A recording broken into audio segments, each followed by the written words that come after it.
March 27th, 24, 10:42 a.m. A flight attendant's eyes locked with three identical black girls in first class. What happened next destroyed careers, sparked federal investigations, and exposed the ugly truth about flying while black. The cabin fell silent. The Johnson triplets, Amara, Zara, and Kira, sat motionless in their first-class seats. No raised voices, no disruption. The 10-year-olds had simply asked for apple juice simultaneously. "Don't look at me like that," the flight attendant shouted, her voice slicing through the cabin's quiet hum. "If you three can't behave properly, I'll turn this plane around." Within minutes, these three well-behaved children traveling to their mother's medical treatment were escorted off the flight. Their father, CEO of a global technology firm, completely unaware as he waited for them at their destination. You've seen headlines like this, stories where justice arrives with thunderous speed, where powerful black figures instantly correct injustice with a single phone call. They're compelling because they satisfy our hunger for immediate resolution. But today, I'm taking you beyond viral headlines into the documented reality of discrimination at 35,000 feet. The truth is more disturbing, and ultimately more important, than any fictional narrative of instant justice. Have you ever been treated differently because of how you look? That moment when your stomach tightens because you know exactly what's happening, but others might deny it? That sensation of being viewed as a problem simply for existing in certain spaces. Today's story validates what thousands already know. In America's skies, simply existing while black can still be treated as an offense. And the path to justice isn't a single phone call, it's something far more powerful. The first-class cabin of United Flight 3427 hummed with quiet anticipation. Leather seats creaked as passengers settled in for the journey from Atlanta to Boston. The air held that distinct blend of coffee, perfume, and recycled oxygen that marks the beginning of air travel. In row 5 sat the Johnson triplets, Amara, Zara, and Kira, identical 10-year-old girls dressed in matching navy cardigans over white blouses, their hair styled in neat braids adorned with blue ribbons. Their Aunt Gloria, who accompanied them in the adjacent seat, checked her watch. The girls' mother was already in Boston receiving specialized cancer treatment, and their father, Marcus Johnson, CEO of Horizon Technologies, would meet them at the airport. "Remember what Dad said," Gloria reminded them softly. "Best behavior, just like always." The triplets nodded in unison, eyes bright with the responsibility. They'd flown first class before. Their father's executive position came with travel privileges they were well accustomed to using properly. The plane pushed back from the gate right on schedule. Safety demonstrations complete, the flight attendants began their final cabin check. As beverages were offered, the girls politely requested apple juice, each raising her hand to ask in turn. "May I have apple juice, please?" Amara asked. "Apple juice for me too, please," added Zara. "May I also have apple juice?" finished Kira. A white flight attendant named Rebecca Winters paused, looking at the three identical faces with visible annoyance. "Are you all going to order the same thing? Why not just have one person order?" Gloria explained gently. "The girls always order individually. Their parents encourage them to speak for themselves." The flight attendant's expression changed instantly. "I don't need parenting advice," she snapped. The girls exchanged confused glances, their hands lowering slowly. Winters continued distributing beverages, returning minutes later with 3 apple juices, placing them down with unnecessary force, sloshing liquid onto Kira's tray table. "Look what you made me do," Winters muttered, loud enough for nearby passengers to hear. Gloria handed Kira a napkin, whispering reassurance as the girl dabbed at her damp sleeve. The triplets remained silent, their earlier excitement fading to uncertainty. As Winters moved to the next row, Amara raised her hand again. "Excuse me, could I have a napkin too, please?" What happened next stunned everyone in first class. "Don't look at me like that."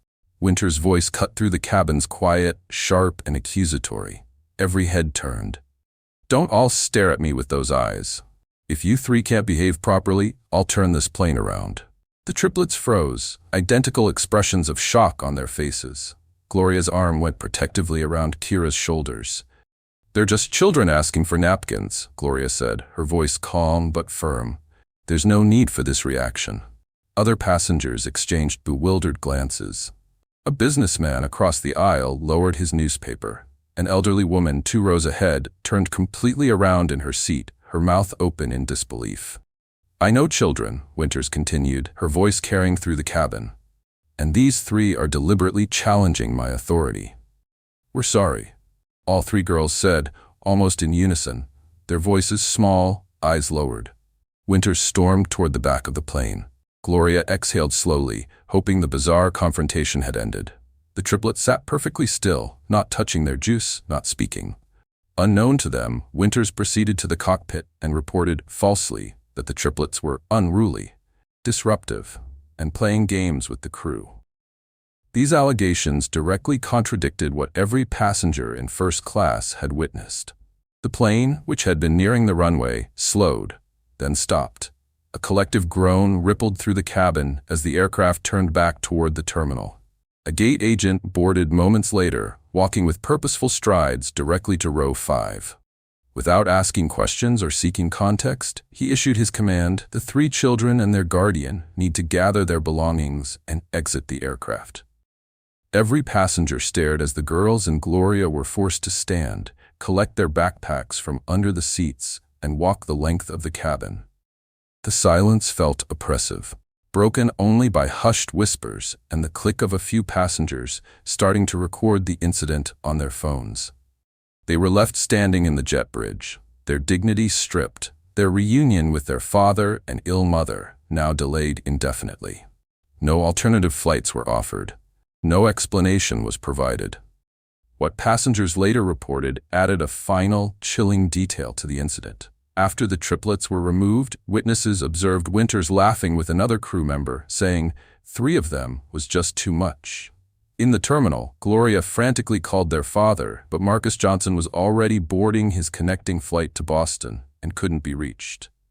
The girls sat quietly on airport benches, confusion and humiliation evident in their identical faces. In the days that followed, other passengers came forward. James Kinsley, a pediatrician seated nearby, wrote directly to United, "I've never seen such unprovoked aggression toward children who were behaving perfectly appropriately." Another witness, Diane Nelson, was even more direct. "Those little girls were treated like troublemakers simply for existing. It was blatant racism, plain and simple." For the Johnson triplets, the psychological impact was immediate. The girls, who had always loved flying, now expressed fear about future travel. How do you explain to children that sometimes simply asking for a napkin while black can be treated as an offense worthy of public punishment? The incident would eventually spark something much larger than anyone could have anticipated. But first, the girls had to wait hours in that terminal, wondering what they had done wrong. The Johnson triplets story isn't a rare exception. It's part of a documented pattern across multiple airlines, a phenomenon known as flying while black. Their experience joins countless others that reveal how minor interactions or fabricated issues can escalate into public humiliation and removal when the passengers are black. January 2024, American Airlines Flight 1063 from Phoenix to New York. The cabin lights dimmed as passengers settled in for the 5-hour journey. A white male flight attendant approached the cockpit with a complaint. An unidentified passenger had body odor. What happened next defied logic. Instead of identifying a specific individual, the crew made an extraordinary decision. They ordered all 8 black men on the aircraft to deplane. Let that sink in. 8 different men, seated in different sections, complete strangers to one another. Their only common characteristic? Their race. Confused and embarrassed, these men found themselves gathered in the jet bridge, effectively punished for an unverified complaint that wasn't directed at anyone specific. One passenger recorded the confrontation at the gate, capturing an American Airlines employee seemingly agreeing with the men that they had been profiled based on race. After an hour of humiliation, with no other flights available, the men were allowed to reboard the same plane they'd been ejected from. 3 of them later filed a lawsuit that led to a confidential settlement. The incident demonstrated how an entire demographic group could be collectively punished simply for existing in a space. December 2021. Another American Airlines flight. Alan Alley, his partner Camilla Hoylett, and their 7-week-old infant boarded their flight with the usual challenges of traveling with a newborn. As they tried to let another passenger into their row, a flight attendant blocked their path. Miss Hoylett, holding her sleeping 7-week-old baby, made a simple request. "Could we have some space to move, please?" The attendant's response was immediate and hostile. "Is this going to be a problem?" When Miss Hoylett calmly noted she didn't appreciate the tone being used while she held her infant, the attendant stormed off to speak with the captain. Minutes later, the family, including their 7-week-old baby, was ordered off the flight. A video of the encounter went viral, showing their confusion and distress as their luggage was removed and they were forced to deplane with their newborn. The offense? Asking for physical space while holding an infant. July 2023. An Air Canada flight from Montreal to Florida. The Wright family prepared for takeoff, excited about their upcoming cruise vacation. Keith Wright noticed something concerning. Their luggage remained on the tarmac while other bags were being loaded.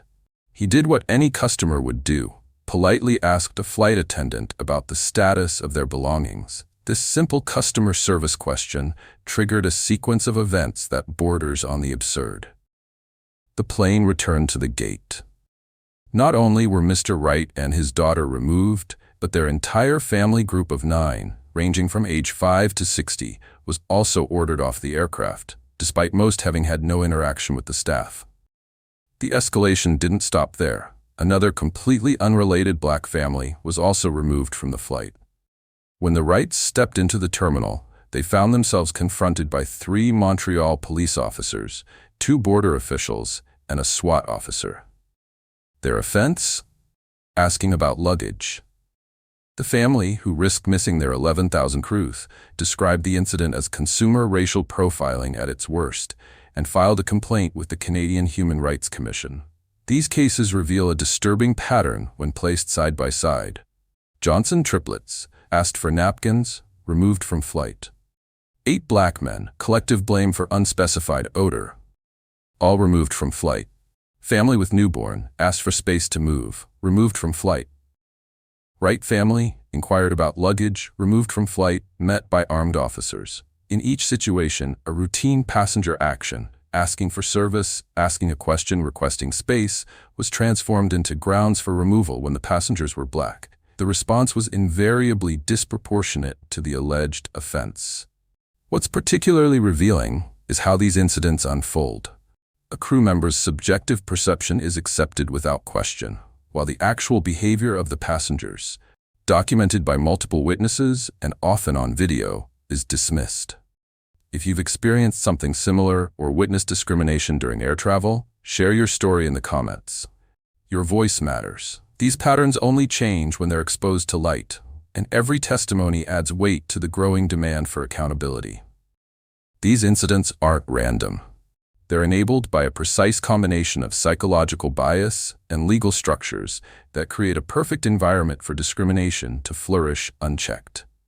Understanding this system reveals why flying while black remains so persistent despite decades of civil rights progress. At the heart of this issue lies a fundamental legal paradox that few passengers realize exists until they become victims of it. On one side stands your constitutional protection. Federal law explicitly prohibits airlines from discriminating against any person based on race, color, national origin, religion, or sex. The Department of Transportation's guidance couldn't be clearer. A passenger's race must never be the determining factor in denying boarding or removing them from a flight. Yet simultaneously, a separate body of federal law grants airlines extraordinary power over passengers.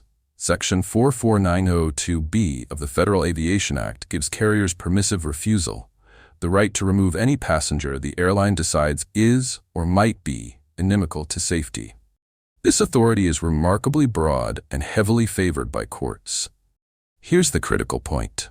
To challenge a removal decision, passengers must prove the airline acted not just incorrectly, but in a manner that was arbitrary and capricious, a legal standard that's extremely difficult to meet.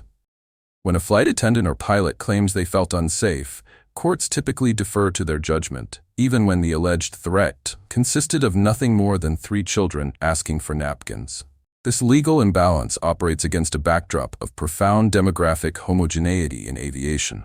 According to the U.S. Bureau of Labor Statistics, 93% of the country's aircraft pilots and flight engineers identify as white, non-Hispanic. The cockpit remains one of America's least diverse professional environments. This lack of diversity feeds directly into documented bias. Research from Embry-Riddle Aeronautical University revealed how deeply implicit associations affect perceptions in aviation. When study participants were shown photographs and asked to assign people to various aviation roles, white males were predominantly selected for high-status pilot positions, while black individuals were relegated to lower-paying service or security roles. A 2024 study published in the UWL Journal of Undergraduate Research found that participants held more negative implicit attitudes toward black pilots and flight attendants compared to their white counterparts. Earlier research revealed that nearly every black pilot and flight attendant interviewed reported having passengers refuse to fly upon learning their pilot was black. This combination creates a troubling cycle. Black passengers perform a normal action, asking for napkins, requesting space. A crew member influenced by implicit bias perceives this action as threatening or disrespectful. The crew member reports this subjective feeling to the captain as a safety concern. The captain, acting under pressure and relying on this report, orders the passenger removed. If challenged legally, the airline simply argues it was acting on safety concerns, activating its broad legal protections. The burden shifts to the passenger to prove the impossible, that the crew's safety concerns were completely irrational.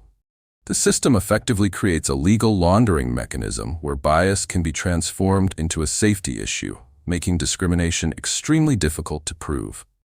The passenger must not only show they did nothing wrong, which witness videos often confirm, but that the crew's perception of them as threatening had absolutely no rational basis, a much higher standard. This explains why many of these cases end in confidential settlements rather than clear legal victories.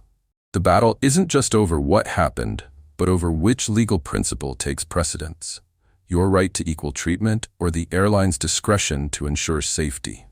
Hit subscribe to join our community exploring stories that mainstream media often misses. At Black Narratives, we go beyond sensational headlines to reveal the mechanisms that allow injustice to persist and the pathways toward meaningful change.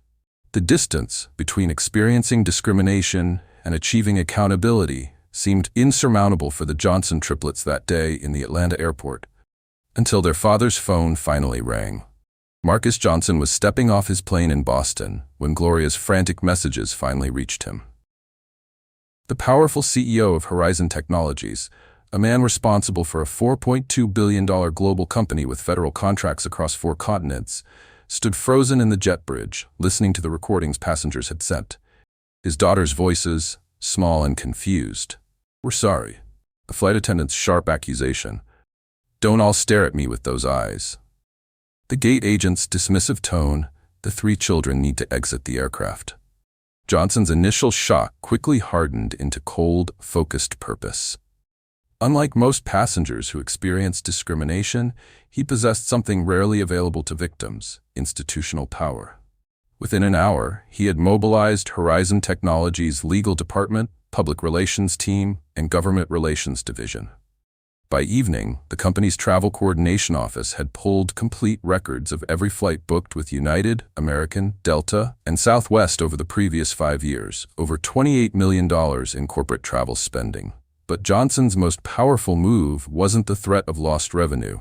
It was the evidence he gathered and how he deployed it. First came the documentation. Passengers had sent videos, emails, and testimonials directly to Gloria. Cell phones had captured both the interaction and the removal. Witness statements contradicted the crew's account. Email addresses were exchanged in the airport terminal as strangers united to verify what truly happened. These digital records found their way to social media, where they achieved viral reach within hours. What began as a private humiliation became public knowledge as view counts climbed from thousands to millions. The algorithms amplified the story, and corporate communications teams scrambled to contain the damage. As social media outrage built, Mainstream media outlets noticed. Local Boston news covered the story first, then national publications followed. Headlines appeared across major networks. The airlines faced questions from journalists about why 3 10-year-old girls were treated as threats. This public pressure created the conditions for Johnson's next move, formal action. But rather than filing a conventional lawsuit, he leveraged Horizon Technologies' position as a federal contractor to request an official Department of Transportation review of all 4 major airlines' compliance with non-discrimination requirements. The filing included not just his daughter's experience, but documentation of 47 similar incidents across the carriers collected through public record requests and passenger advocacy groups. The DOT, faced with comprehensive evidence of a pattern rather than an isolated incident, launched a full investigation. Johnson then made his most strategic decision. He announced that Horizon Technologies would suspend all business travel with all 4 major carriers pending the investigation's outcome, and encouraged other corporate leaders to review their own travel policies. Within 72 hours, 12 other Fortune 500 companies announced similar travel policy reviews. The stock prices of all 4 airlines dropped between 4 to 8% in a single trading day. This wasn't a CEO making a single angry phone call that magically shut down airlines instantly. It was a methodical, evidence-based campaign that leveraged corporate influence to force systemic accountability. The resolution unfolded over months, not moments. United Airlines reached out first, offering not just compensation but requesting Johnson's input on policy reforms. Their new guidelines implemented stricter rules governing passenger removals involving minors, explicitly requiring that complaints originate from other customers, not airline staff, and mandating that any removal of children must be approved by a customer resolution official not involved in the initial incident. As public and financial pressure mounted, the other 3 major carriers announced similar policy reviews. The Department of Transportation investigation concluded with consent decrees requiring all 4 airlines to implement specific anti-discrimination measures, enhanced crew training programs, and regular compliance audits. The airlines were effectively blacklisted from billions in corporate travel contracts until they demonstrated meaningful reform. Not through a magic phone call, but through sustained pressure from multiple institutional actors. More importantly, for future travelers, the incident triggered internal consequences. United confirmed that Rebecca Winters and the gate agent involved were initially placed on leave and subsequently terminated. The pilot who authorized the removal, based solely on the flight attendant's report, received remedial training on implicit bias. Most significant from a systemic perspective, the Federal Aviation Administration issued new guidance to all U.S. top carriers on passenger removal protocols, with specific provisions addressing potential discrimination against minors. This reality stands in stark contrast to our viral title fantasy, where a powerful CEO father makes a single phone call that shuts down 4 airlines instantly. The truth offers a different kind of hope, one that recognizes institutional power, while still showing how sustained evidence-based pressure is what ultimately creates change. The system doesn't change because CEOs have moral epiphanies. It changes because people with various forms of influence refuse to accept discrimination, document it thoroughly, amplify it publicly, and pursue accountability through every available channel until the cost becomes too high to bear. Like this video if you believe exposing these stories is essential for creating change. Your engagement helps these narratives reach more viewers and contributes to the collective pressure that ultimately forces corporate accountability. So what happens if you find yourself facing discrimination at 35,000 feet and don't have a corporate CEO's resources behind you? Knowledge is your first line of defense. Here are concrete steps you can take to protect yourself and contribute to meaningful change. First, know your rights. The Air Carrier Access Act and Title VI of the Civil Rights Act prohibit airlines from discriminating based on race. These aren't just ideals, they're federal laws with enforcement mechanisms behind them. Second, document everything safely. If you experience or witness discrimination, record video if possible. Note the flight number, employee names or ID numbers, and the exact time of the incident. Exchange contact information with witnesses who can corroborate your account. Third, file an official complaint with the Department of Transportation at transportation.gov/airconsumer. This creates a formal record that federal agencies use to identify patterns across airlines. Fourth, consider legal counsel. Many civil rights attorneys take cases on contingency if there's clear evidence of discrimination. Organizations like the NAACP Legal Defense Fund can also provide guidance on your options. Remember the Johnson triplets, the 8 black men removed over body odor, the family with their newborn, and the Wright family questioning their luggage. Their willingness to speak up, document incidents, and pursue accountability created ripples that changed actual airline policies. These stories show that while the system isn't perfect, your voice has power. The reality of Marcus Johnson's intervention wasn't a single magic phone call, but a strategic deployment of evidence, public pressure, and institutional leverage, tools that, in different forms, are available to all of us collectively. At Black Narratives, we believe in telling the full story, not just the injustice, but the fight for dignity that follows. We spotlight the reality of discrimination not to demoralize, but to mobilize, showing how individual actions accumulate into collective power that changes policies, practices, and eventually culture.